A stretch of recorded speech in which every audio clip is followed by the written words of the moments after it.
I'm getting sniped at by some Democrats. I don't like it. I didn't put us in this situation. They did. And I necessarily didn't want to give the data because some people might say, well, you're at 10%. It should be at 15%.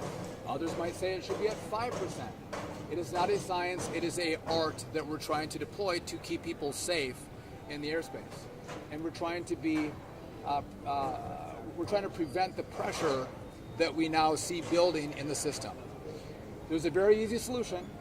Let's open the government up. Let's pay our controllers and reduce the pressure.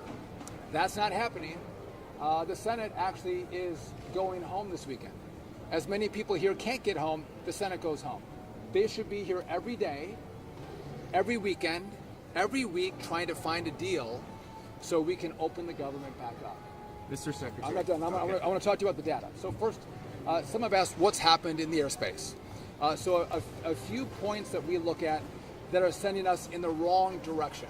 Right? So number one, loss of separation in the airspace. So that's the minimum distance we keep between aircraft to keep them safe. We've seen breaches, more breaches in regard to that loss of separation. We see more incursions on tarmacs throughout the country. And we have more complaints from pilots about stress from air traffic controllers and more complaints about the lack of responsiveness from controllers. So that data is going in the wrong direction, not in the right direction, which made us make the decision we have to actually take additional measures to reduce the pressure in our system. I want to make one comparison. I'm getting sniped at by some Democrats. I don't like it. I didn't put us in this situation. They did. We were here 10 months ago, and I want to make a comparison only in regard to this. The FAA didn't look at the data to say there were near misses in this airspace between helicopters and fixed-wing aircraft. They didn't see the data. We learned from that. So now I'm looking at the data and seeing pressure, and we're going to take action. The safety team at the FAA reviewed that data. The administrator looked at it. These are the recommendations that have come from the FAA safety team. But you want us to look at what we see with regard to data and make really good decisions to keep people safe. That's what we've done today. I think it's the right decision. And again, I want to hear from passengers. Happy, ready to take your questions or anyone else. How would you rate the airline's response, and what would you say to passengers who are frustrated with cancellations and delays? The airlines have been good partners. They don't love this. They're going to lose millions of dollars because of this. It's challenging for them to take down flights. And to those passengers that are upset, listen, call your Democrat senator. 14 times they voted no to open up the government. Those in the House that are sniping at me, they voted no to open up the government. And again, you can have votes. There's a process on how this is supposed to work in the Congress.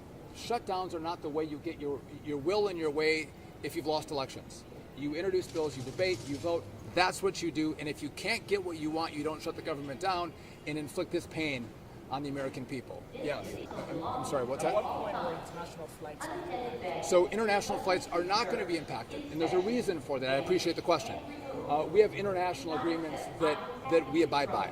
And because of those international agreements, I'm not going to impact those international flights. And because if I do, what will happen is we have other countries that are waiting to have a breach of those contracts from the U.S. so they can cut down American flights.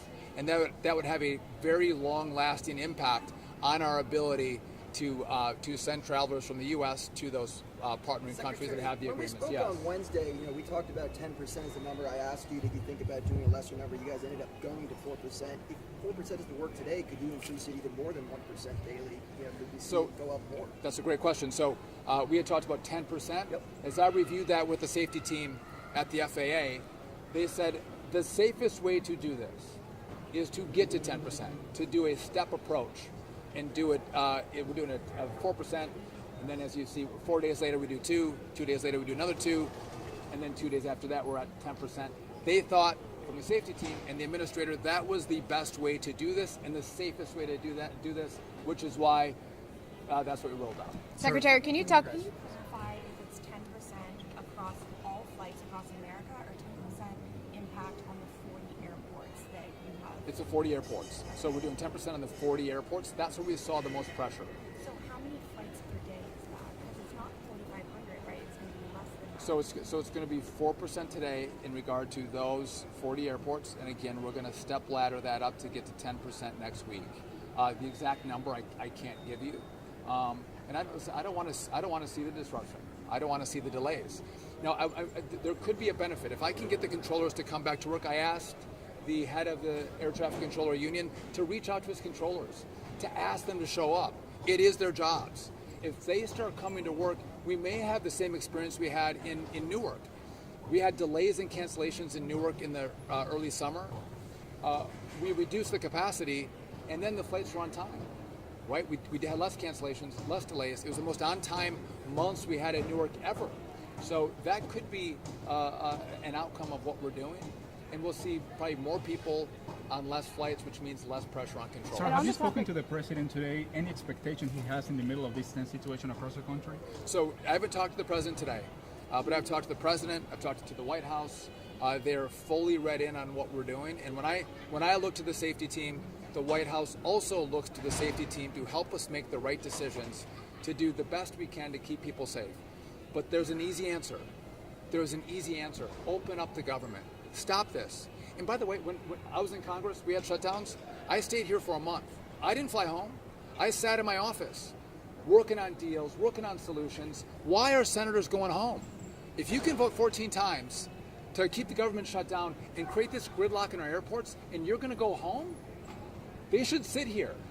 Like Americans sit in airports, they should sit in their offices. They should sit in the Senate and figure out how they're going to come up with a deal to open this back up and not use the American people as leverage. You had a question? Can you talk about the morale of the air traffic controllers right now? Obviously, long hours, some are not coming to work, unpaid for the last couple of weeks. What's the morale like? So, listen, you don't get paid. You're stressed about paying for your families, food on the table. There is stress, and we see that. They're not happy, but you know what? Most of these men and women are great professionals. I've told you this, we don't have the best equipment, we do have the best controllers. And they work really hard, and they care deeply about keeping Americans safe through our airspace. And I'm grateful to them for that. But let's not lie about the pressure they're under. What's happened is a lot of the same controllers come to work every single day. We have that group, then we have another group that has a longer record of not showing up. And so the ones who do come to work, they're the ones that are working 6 days a week, 10 hours a day. And you can do that, all of you guys work big hours. You can do that for a couple weeks, but at one point you're going to get burned out. You're going to get burned out. And that's what we're seeing now. There's a higher level of fatigue with the controllers because they've been doing this for a long time as we've tried to mitigate the impact of the shutdown. But now when we see numbers go in the wrong direction, the data go in the wrong direction, we have to take preemptive action to meet our obligation. First one is keep the airspace safe. That is the first job we have. And by the way, at DOT we do a lot of things. This is the most important, and that's why we're taking the action today. I'll do one more question. Even if the government does reopen next week, when could we start to see flights resume as normal? Could this spill into Thanksgiving and the holiday season? It's a great question. So if the government opens on day one, will I see an immediate response from controllers? No, the union is telling me it's going to take time to get them all back in. Okay, I don't wish this was the circumstance in which I was dealing with. So I imagine as we see the data change and more controllers come to work, we are as quickly as possible going to take these restrictions away. That's the best approach. But we have to look at how many controllers come to work and how long that takes after the government opens back up. And here's what's hard for us. It's not one tower. It's not one TRACON. It's not one community. One day it's LA. The next day it's DCA. Then it's New York, and then it's Orlando. It's not the same place every single day, but we do see these staffing triggers, which means more controllers calling in sick. And there's no rhyme or reason to it, which is why we are taking this action to reduce the pressure. And again, hopefully, what we're going to do today is going to make sure the airspace is safer than it was as we go through this shutdown. And so my last message is I'm going to go talk to passengers. My message is enough. You've inflicted enough pain on the American people. I hope those who vote to keep the government shut down will come to an airport and they should introduce themselves to the travelers and ask them if it's worth it. Is their delay worth it? Is their cancellation worth it? And I think the resounding answer to that will be no. And so open it up and go through the process that our founders set up for us, which is debates and votes. With that, thank you all. I appreciate you coming on.